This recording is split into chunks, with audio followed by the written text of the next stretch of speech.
L'entretien du jour fut avec Raoul Steve Goulcon. Bonjour. Bonjour, Félix Foglo. Et dans la rubrique environnementale Pieds sur terre, ce mercredi, on s'intéresse à la GIR. C'est la gestion intégrée des ressources en eau. C'est bien ça? Oui. Alors dites-nous, c'est quoi la GIR? Oui, la GIR, vous avez su déjà bien le dire, c'est la gestion intégrée des ressources en eau. Vous l'aurez peut-être entendu un certain nombre de fois. La gestion intégrée des ressources en eau permet de mieux comprendre l'usage de l'eau dans un pays.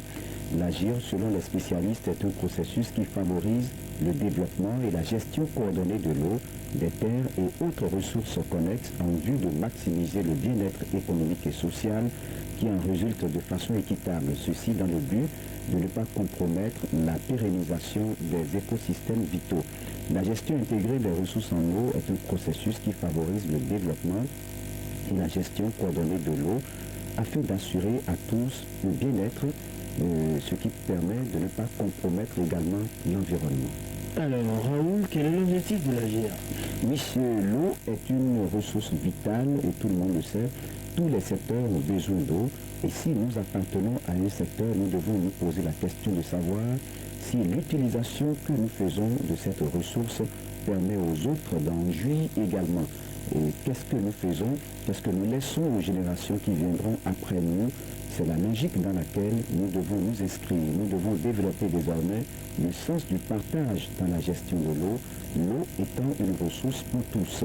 Fournir de l'eau potable aux populations, maintenir la qualité des eaux, créer un cadre dynamique impératif de gestion de l'eau, prévenir les catastrophes naturelles et repartir de façon rationnelle la ressource en eau, c'est bien l'objectif de la GIR. La GIR vise donc à garantir que l'eau est utilisée pour faire avancer les objectifs de développement économique et social. Et c'est ce que le docteur Roger Masso-Sourogou, directeur départemental de l'énergie, de l'eau et des mines du Borgou, explique dans cet extrait.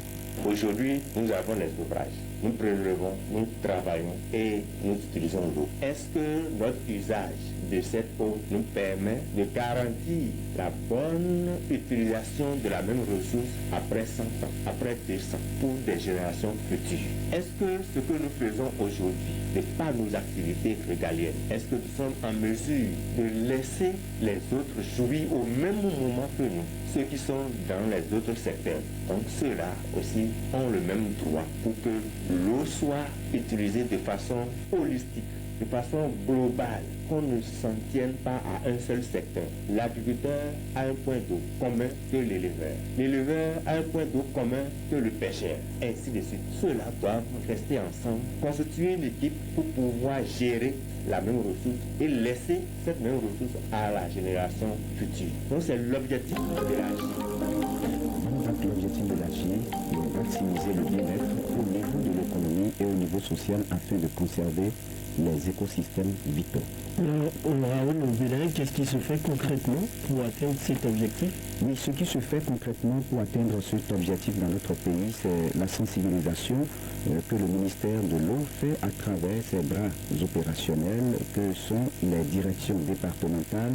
Donc les communes sont sensibilisées, des comités de gestion sont créés à cet effet et que l'administration a dénommé les comités locaux de gestion de l'eau au niveau des communes. Et ce sont ces instances communales qui soutiennent les actions du gouvernement pour que les populations puissent adhérer à cette action commune dans le cadre du développement intégral et de la gestion de l'eau.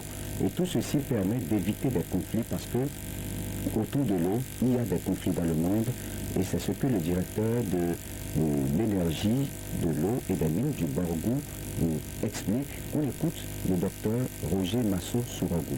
En réalité, la GIR permet d'éviter les conflits. Il faut un consensus dans la gestion de l'eau. Et c'est ce consensus-là qui permet le développement coordonné des instances. Et à partir de l'État jusqu'à la base, il y a déjà des structures qui sont installées pour permettre à chaque moment l'implication des membres, que ce soit de l'État, que ce soit de celles déconcentrées, que ce soit des communes, que ce soit des usagers, pour que les 4 principes de l'eau soient respectés. Le principe premier, qui dit l'eau est une ressource rare, illimitée, indispensable à la vie et au développement. Le principe 2 veut qu'on mette tout le monde ensemble, que ce soit les usagers, les planificateurs, que ce soit les décideurs, que tous ceux-là puissent travailler ensemble afin que tout ce qui sera pris comme décision autour de l'eau soit un consensus pour que la vie soit agréable autour de l'eau dans ces différentes formes d'usage. Le principe 3 veut qu'on associe les femmes au cœur des décisions parce qu'on doit gérer l'eau sans la femme. Les grands conflits se retrouvent au niveau des femmes. Est-ce que ces femmes-là sont associées? Donc la J veut en son principe 3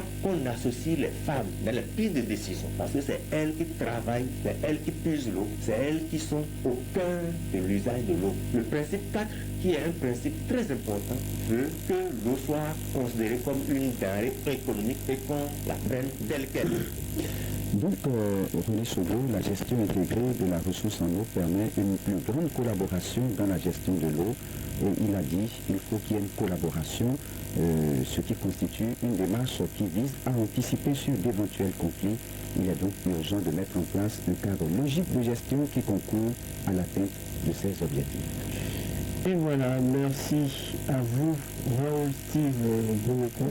On va faire place maintenant à la